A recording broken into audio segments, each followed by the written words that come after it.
Halo guys, welcome back to my channel YouTube. Di video kali ini saya akan membahas tentang jerawat atau acne vulgaris, di mana jerawat ini merupakan suatu penyakit yang sangat mengganggu estetika, terutama karena jerawat ini sendiri tumbuhnya di daerah wajah. Seperti saya yang saat ini sedang jerawatan, tentu sangat mengganggu pemandangan ketika orang melihat kita dan juga percaya diri kita juga berkurang. Nah, di video kali ini saya akan membahas tentang faktor apa saja yang dapat menyebabkan jerawat itu secara penelitian dan secara medis, dan bagaimana menghindari faktor-faktor tersebut. Jangan lupa kamu klik tombol subscribe, like, share video ini supaya channel ini berkembang. Oke? Berdasarkan penelitian mengatakan bahwa jerawat ini atau acne vulgaris ini banyak ditemukan pada usia-usia remaja. Antara rentang 15 sampai 18 tahun, 85%-nya terkena pada usia tersebut. Dan tidak menutup kemungkinan juga jerawat ini timbul di usia lebih dari 24 tahun, bahkan bisa sampai di usia tua juga. Nah, ada banyak faktor penyebab kenapa timbulnya jerawat, yaitu penyebabnya ini bisa multifaktorial. Di beberapa jurnal yang saya baca mengatakan bahwa jerawat ini memang multifaktorial, yaitu genetik, kedua karena lingkungan, ketiga karena trauma, terus karena penggunaan obat-obatan, stres, dan juga penggunaan kosmetik yang berlebihan. Secara patofisiologi atau patogenesis, jadi patogenesis ini adalah proses kenapa bisa timbulnya jerawat ini. Itu ada 4 hal yang mendasarinya. Pertama adalah hiperproliferasi pada folikel sebaceanya atau pada kelenjar minyak kita pada bagian wajah. Kedua, bisa karena produksi minyak yang banyak.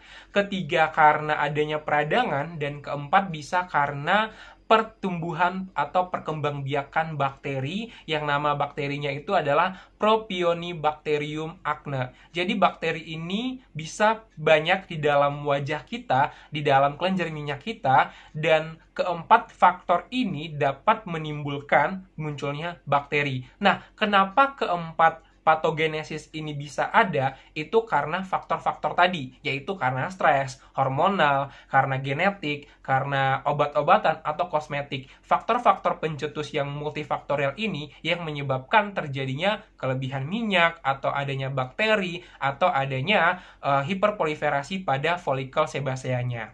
Selanjutnya, kita akan membahas multifaktorial yang tadi yang dapat menyebabkan timbulnya jerawat. Pertama, yaitu tentang faktor genetik. Ya, saya baca jurnal juga. Faktor genetik ini memang sulit dihindari, tetapi dapat diminimalisirkan dengan pemberian obat oleh dokter. Nah, orang-orang yang memiliki jerawat karena memang faktor genetik, itu alangkah baiknya lihat dulu sekelilingnya. Kakaknya kah, ibunya kah, ayahnya kah? Kalau misalnya memang jerawatnya timbul karena memang di satu keluarga kena jerawat, itu lebih baik konsultasi dengan dokter, dilihat apakah jerawat ini memang karena genetik. Nah, yang kedua adalah lingkungan. Lingkungan ini sangat berpengaruh banget dalam pertumbuhan bakteri. Nah, orang yang jarang mencuci mukanya, orang dengan yang sarung bantalnya tidak pernah diganti, spraynya nggak pernah diganti, itu akan menimbulkan jerawat. Nah, mengapa sarung bantal? Oke, orang tidur, kalau tidur itu kan kita tidak tahu spray kita tergesek dengan area wajah kita. Justru itu bisa menimbulkan iritasi dan juga bisa menimbulkan pertumbuhan bakteri kayak gitu. Sehingga sangat disarankan sekali untuk mengganti spray dan juga sarung bantal dan juga sarung guling dan selimut seminggu sekali untuk mencegah pertumbuhan bukan cuma bakteri di area wajah saja, tetapi juga di area yang lainnya. Seperti itu.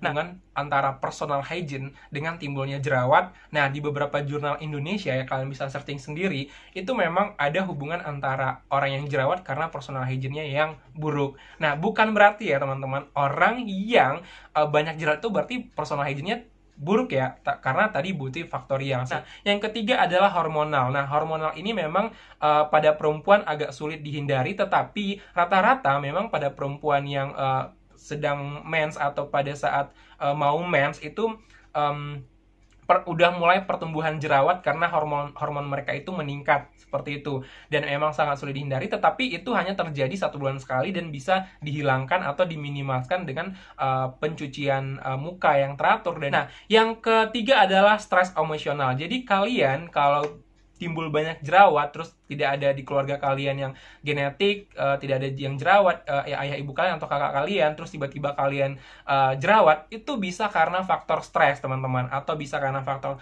pekerjaan atau faktor banyaknya tugas, sehingga harus mengenali dulu nih, ini timbulnya jerawat ini apakah karena faktor stres atau faktor lingkungan yang bersih, seperti itu. Nah, yang berikutnya adalah makanan. Ya, makanan ini sangat mempengaruhi timbulnya jerawat. Jadi kita jangan terlalu banyak makan makanan yang berlemak atau makanan-makanan yang berminyak, karena hal itu dapat memperbanyak produksi dari sebum kita sendiri sehingga timbullah jerawat ini. Nah, yang berikutnya adalah trauma. Ada beberapa penelitian mengatakan bahwa mungkin terjadinya trauma pada area wajah itu dapat menyebabkan timbulnya jerawat. Nah, terus berikutnya adalah kosmetik. Ya, ini yang paling banyak teman-teman.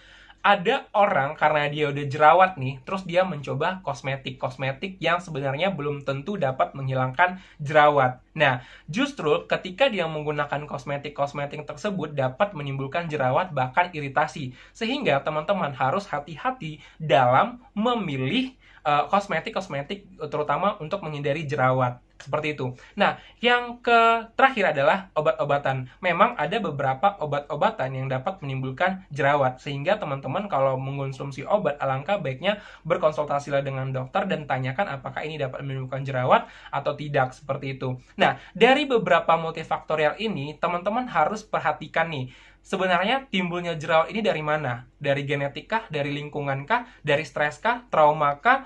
Hormonal kah? Atau karena kosmetik atau obat-obatan? Kalau perempuan, kalau mau mens, mungkin akan terjadi timbulnya jerawat. Tetapi jarang, hanya beberapa perempuan. Nah, itu wajar, tidak perlu khawatir, cukup bersihkan area muka. Nah, apakah karena kebersihan? Teman-teman harus perhatikan. Kalau misalnya semua sudah di-cut satu-satu, diperhatikan satu-satu, oh ternyata saya timbul jerawat ini karena kurang kebersihan, sehingga teman-teman harus cuci muka, harus maskeran supaya lebih bagus. Nah, di video berikutnya nanti saya akan bahas bagaimana cara merawat kulit, terutama orang-orang yang berjerawat seperti saya ini. Semoga di video berikutnya nanti bisa saya buat. Pertanyaan yang paling penting adalah, sebenarnya kalau perempuan itu timbul jerawat itu karena faktor apa? Paling banyak disebabkan oleh faktor apa? Nah, jurnal yang saya baca ini mengatakan bahwa perempuan atau wanita ini paling banyak timbulnya jerawat itu karena faktor hormonal dan juga faktor kosmetik. Nah, hati-hati nih untuk perempuan nih. Kalau hormonal kan memang perempuan itu kan karena mens setiap bulan itu wajar. Nah, ini sekarang adalah penggunaan kosmetik. Karena perempuan itu ada timbul jerawat, langsung searching untuk obat jerawat, langsung penggunaan kosmetik, sehingga mereka tidak tahu nih efek samping dari kosmetik yang digunakan. Apakah dapat mereda dari jerawat atau bahkan dapat menimbulkan banyak jerawat. Sehingga penggunaan kosmetik itu sendiri harus diwaspadai. Nah, selanjutnya adalah laki-laki. Kenapa laki-laki bisa jerawat juga dan sebenarnya faktor paling banyak itu apa? Nah, di jurnal yang saya baca ini mengatakan bahwa laki-laki itu banyak jerawat itu karena faktor makanan dan juga faktor stres. Nah, jujur saya juga banyak jerawat ini karena memang faktor makanan yang kurang sehat, ya banyak makan yang berminyak-minyak, terutama goreng-gorengan, dan itu sangat mempengaruhi dalam pembentukan kelenjar minyak yang banyak, seperti itu. Nah, kalau stres sendiri sebenarnya saya nggak terlalu stres juga. Jadi pokoknya kembali lagi ke teman-teman untuk melihat faktor mana yang membuat kalian banyak jerawat. Demikian video ini, semoga membantu dan mohon maaf kalau ada kata-kata yang salah.